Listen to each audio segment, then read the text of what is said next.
if I was not emotionally healthy, and this is facts for me personally, when I was not emotionally healthy, so this is, 4 years ago, so pre EQ work, my ability to recognize, create, communicate, and enforce my boundaries was zero. I'm talking zero. Not, well, no, I could do a decent job and, maybe I was 30% or 60%.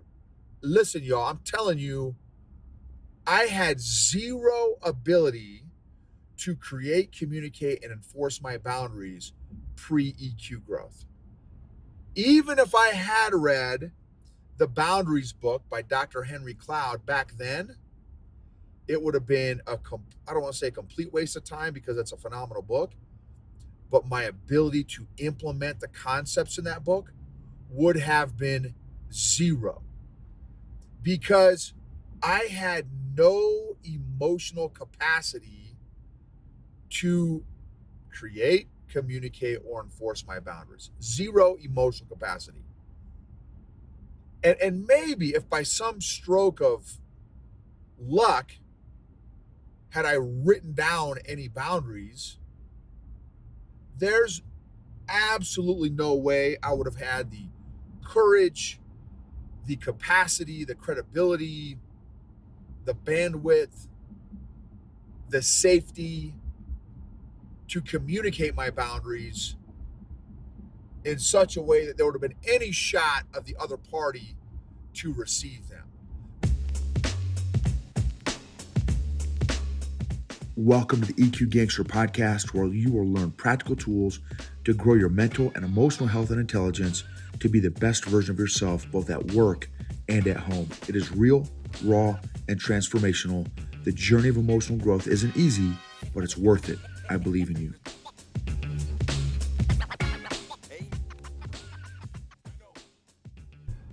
EQ Gangsters, what's up? Hope y'all are doing amazing. This episode is going to be about one of my recent big failures. I am wrapping up the Boundaries workshop, so by the time this drops, it may even be last month.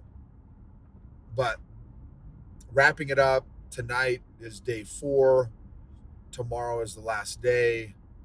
Yesterday, man, it was really fascinating in my opinion, not good way. Because I just failed 2 big failures. Is how it feels to me. So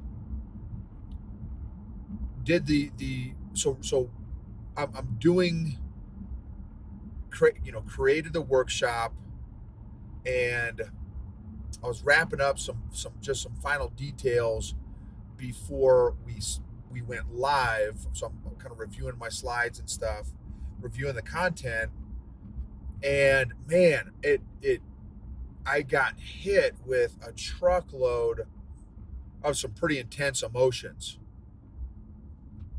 anger, frustration, sadness, disappointment. Let's see. I don't know if depression is the right word, but I got hit with some pretty heavy emotions right before. I'm talking like literally 30 seconds before I hit start the Zoom. That's why I'm walking into this workshop, that day 3 of this workshop. And each session I open up with, of course, do the welcome. Hey, what's up, everybody? Great to see you all. And then I always like to start off with, hey, how are you feeling right now? Like in the moment. It's kind of a self-awareness check, a check-in with people's self-awareness. And I try to encourage folks and challenge folks a little bit with try not to just say fine or good. Let's try to think a little bit deeper and do a little bit deeper self-awareness check. And if you can give me multiple emotions, that's even better. So folks are, some exhausted, some tired because of, for The folks on the East Coast, it's in the evening, late in the evening. Mountain time at 6 p.m. And so, some folks it was hopeful, some folks it was excited, some folks, anticipatory. Well, I put my emotions in there: heavy, frustrated, sad, angry, disappointed, bummed out. Because I'm trying to be more authentic and real and emotionally honest. Not just, so two things: with myself and also with other people. I just think there's so much lack of self-awareness, so much, I don't know, falsehood is the right thing to say, but like so much of not being real, so much Instagram mindset of, oh, hey, it's rainbows and unicorns. Well, no, I'm sucking right now. I'm not in a good I don't want to say a good headspace, but kind of, definitely not in a good emotional space. Well, and I don't know if you could even say not good. It was an unpleasant emotional space. And if I could pick an emotional state to start a workshop with a group of other people, that would not have been the set of emotions that I would choose to start off a workshop about emotional work, in this case boundaries. It just wasn't ideal. So that was, and normally I'm pretty good at compartmentalizing and being like, okay, got it. Just got slammed with some emotions, some unpleasant, heavy, intense emotions. Okay, let me park these for later on tonight or tomorrow or this weekend. Didn't happen. So that was number one. And I'm not sure why. I've got to think through that a little bit in terms of why was I not able to compartmentalize in this moment when normally I'm pretty decent at compartmentalizing. Then the other failure, what I felt like was a failure, feel like was a failure, I missed some nuances about boundaries that were revealed in last night's conversation and discussion with the attendees that kind of further upset me. I was frustrated that, man, dude, how did I miss some of these deeper nuances, some of these crevices within the boundaries discussion? It just was frustrating me, which further upset me. And man, and when I was done, oh man, I just felt like, dude, these people are never gonna come back. They're they're not gonna come back tonight. They're, if they were listening to my podcast, they're gonna stop because that was a train wreck. Oh, and number three is I dedicated a bunch of time. So the topic last night was on effective communication of your boundaries. Well, I spent 95% of the time on what, in my opinion, and working on myself, what has affected 95 to 99% of my ability to communicate my boundaries, which is all the emotional work. So if I was not emotionally healthy, and this is facts for me personally, when I was not emotionally healthy, so this is, 4 years ago, so pre-EQ work, my ability to recognize, create, communicate, and enforce my boundaries was zero. I'm talking Zero. Not, well, no, I could do a decent job and, maybe I was 30% or 60%. Listen, y'all, I'm telling you, I had zero ability to create, communicate, and enforce my boundaries pre-EQ growth. Even if I had read the Boundaries book by Dr. Henry Cloud back then, it would have been I don't want to say a complete waste of time because it's a phenomenal book, but my ability to implement the concepts in that book would have been zero because I had no emotional capacity to create, communicate, or enforce my boundaries. Zero emotional capacity. And maybe if by some stroke of luck, had I written down any boundaries, there's absolutely no way I would have had the courage, the capacity, the credibility, the bandwidth, the safety to communicate my boundaries in such a way that there would have been any shot of the other party to receive them. Now, some fascinating insights that came out last night. Thankfully, post EQ work, not post, but ongoing EQ work, 4 years into my EQ journey, here's what I've realized about boundaries. So I know this wasn't the purpose of this episode, but it's free 99 here. It's free tacos. So assuming you can create, communicate, and enforce your boundaries in a safe, non-threatening way because of where you are emotionally, right? Your emotional health, your emotional intelligence is far enough along where you can create, communicate, and enforce your boundaries in a safe, non-threatening way. In that scenario, that best case scenario, boundaries will not enable you to avoid conflict. Boundaries will be a roadmap through conflict that will enable you to navigate conflict more effectively. Because you got to understand something about boundaries. In most cases, these are people that you probably have not had boundaries with for years. In some cases, in my case, decades. So it's not, and something I got from Amy Fiedler, who's been on my podcast multiple times. I was just interviewed on her podcast recently. It's not if they are going to violate your boundaries because you've never had them before with them for decades.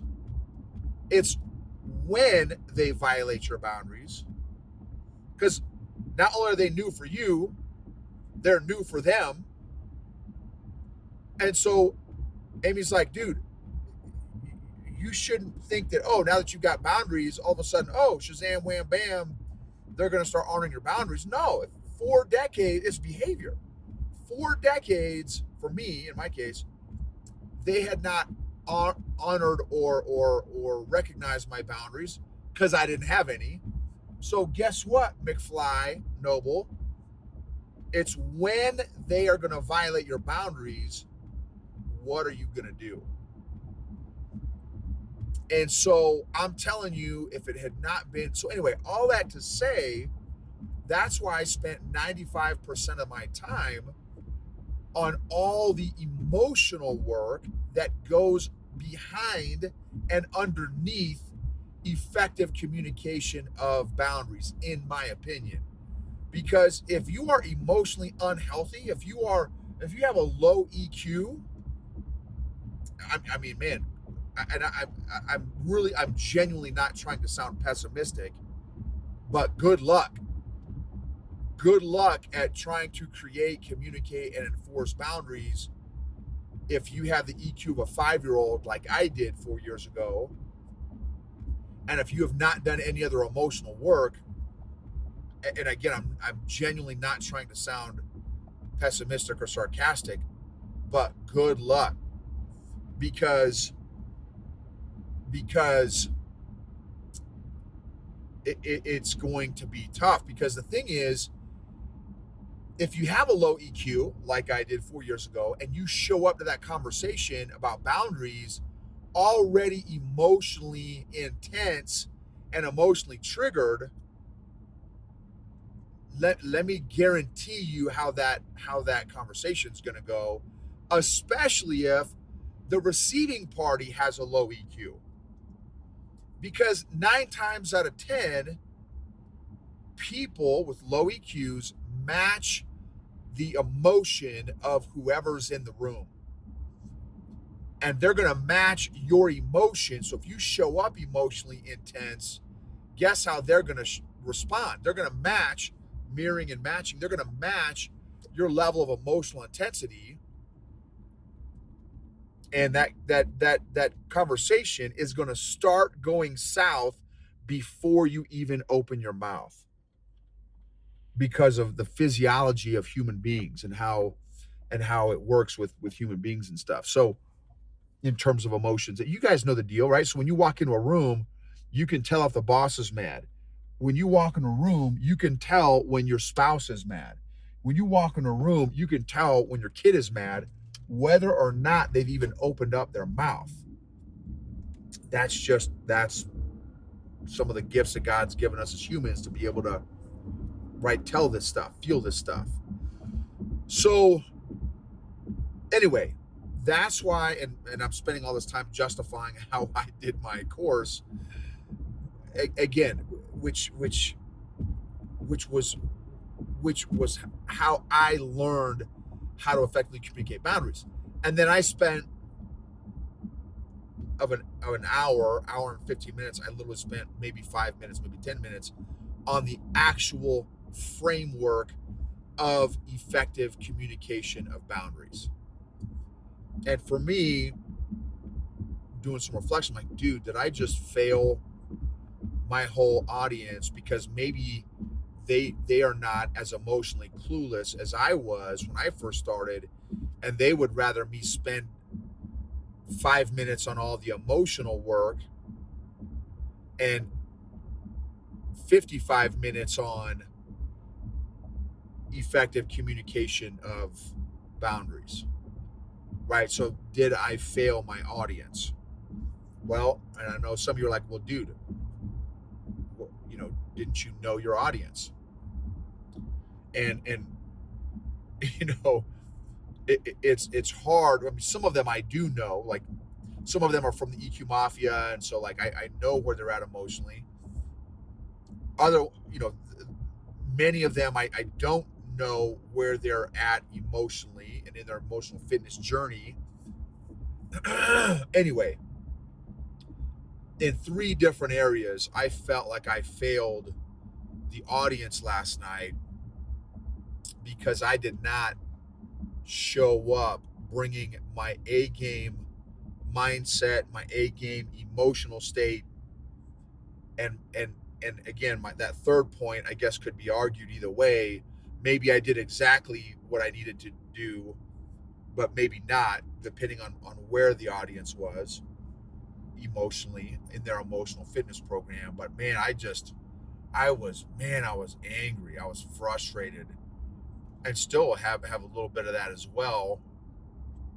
And so, and then I was in I'm facilitating, I'm co-facilitating a coaching cohort of wannabe coaches, of leaders that are trying to be coaches, trying to become coaches. And I don't mean that wannabe coaches, I don't mean that in a derogatory way. I just, they're getting training to become coaches, but they're all senior leaders in the military, and out of the military. And I told them, because it's so funny. One of the things that this particular coaching cohort does is they start off each coaching session with big giant group. There's 80 coaches in there with, hey, anybody have any success stories, coaching success stories? And so, folks will share, hey, I talked to this person, man, the coaching session went great, and I really helped them break through. And I put in the chat log, I shared my failure. I'm like, hey, I've got a great failure story for what it's worth. And I just shared what I basically this episode, but not obviously this long, but just summarize it in a couple points. And like, hey guys, I choked last night as a coach in a group facilitation scenario. I absolutely choked, and here's how I failed. And so, because I also wanted to communicate, like, yes, I've been coaching people, leaders for 2 decades, and have 10,000 hours probably one-on-one coaching, and then probably another 5,000 to 7,000 hours of group facilitation hours. And I still am working on this, and still very much on my growth journey. And I am personally trying to get better at, which I'm not there yet by any stretch, at being okay with not being okay. And that is way easier said than done for me. Man, because I just felt completely, almost totally emotionally hijacked last night.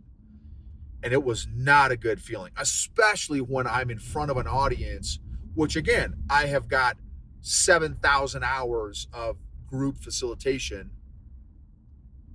And it just did not, I just felt like a complete failure, man. It was brutal. Brutal. Thankfully, this morning I got up, read my Bible, went to jujitsu, which was amazing. Both of those were amazing. And did some breathing exercises, which was amazing. Got in the cold plunge this morning, which was amazing. Got my once a month massage by my neuromuscular education massage therapist. That's literally her title. We just did the math today. She has 36,000 hours of massages. 36,000 hours, which means 36,000 bodies that she has massaged. 36,000 hours and 36,000 bodies. That is crazy talk, y'all. So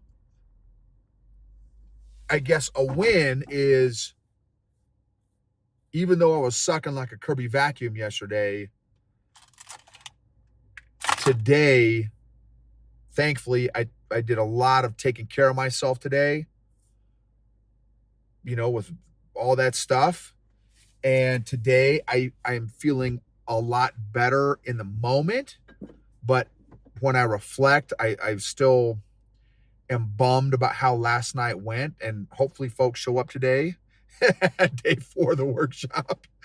Maybe not. We'll see, depending on how bad they thought it went.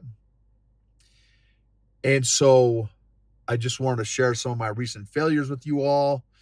And hopefully this is a lot easier for me to tell you to give yourself grace and patience along your growth journey. It is a lot harder for me to receive that advice. Thank you for letting me be a part of your journey, and for you all being a part of my journey. Emotionally healthy people help heal other people emotionally. Emotionally healthy leaders create emotionally healthy cultures and organizations, which lead to maximized and optimized results, output, performance, and engagement. This episode is sponsored by Classical Conversations. Since 1997, Classical Conversations has been equipping families like yours with the resources to homeschool with confidence, following a classical curriculum rooted in a Christ-centered worldview alongside other families in a local community. Homeschooling is doable with Classical Conversations. Check out classicalconversations.com/Gibbons for more information. Again, that's classicalconversations.com/Gibbons, Gibbens.